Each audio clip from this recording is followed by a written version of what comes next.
Guys, welcome back to another video, man.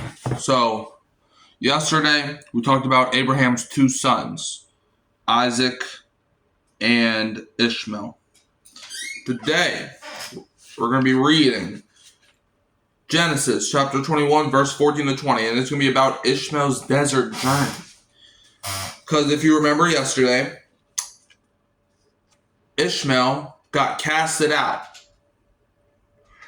by his... So let's actually rewind. So what happened was Abraham and this woman Sarah both had a child named Isaac. Ishmael wasn't very fond of Isaac. So that's when Sarah casted out Ishmael and Ishmael's mother Hagar. So, now let's talk about Ishmael's desert journey. Early in the morning, Hagar and Ishmael left Abraham's tent. He gave them bread and a bottle of water for their trip, but the water ran out. Hagar didn't want Ishmael to die in the desert sun. There, Hagar broke down and cried, but the angel of God called to Hagar from heaven. "Don't be afraid, Hagar. Lift up your son and hold him. He'll have a great family." Then God showed her a well of water, and they drank. Ishmael grew up, and God was with him. He lived to become a hunter in the desert. So, we just read about Ishmael. What happened to Ishmael and Hagar? Well, they both left, obviously, because Abraham also didn't want them to leave. But God had told Abraham it's better for them to leave. But Abraham, I don't know how he felt about Hagar, but Ishmael was also Abraham's son. So Abraham gave both of them a bottle of water and some bread. Now, I don't know what happened to the bread, but apparently the water ran out, so I'm assuming they probably ate the bread too. But the water, it ran out. And Ishmael's mother, Hagar, broke down.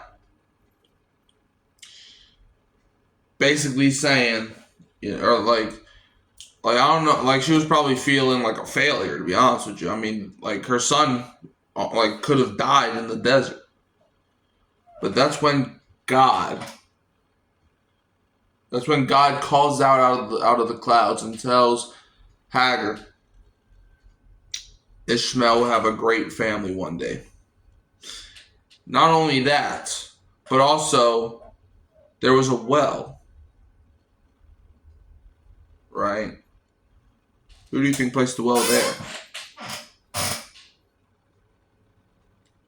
Yep. So their water from their water bottle might have emptied. But now you got water everlasting with this well. And you know how I like to do it. You know I like to try to tie it into a real scenario. That's basically what our life be, right?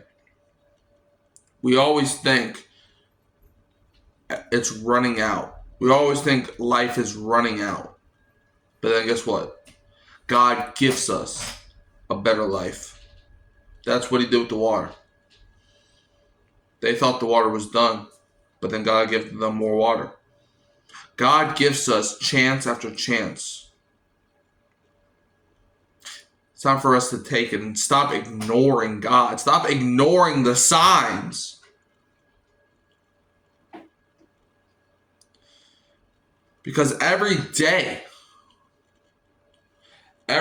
people try painting the picture, basically being like, there is no God. But I tell you today, May 26th, there is a God. How do you explain that story? How do you explain any Bible story? Bible's not fiction, my brothers and sisters. So with that, we say, amen.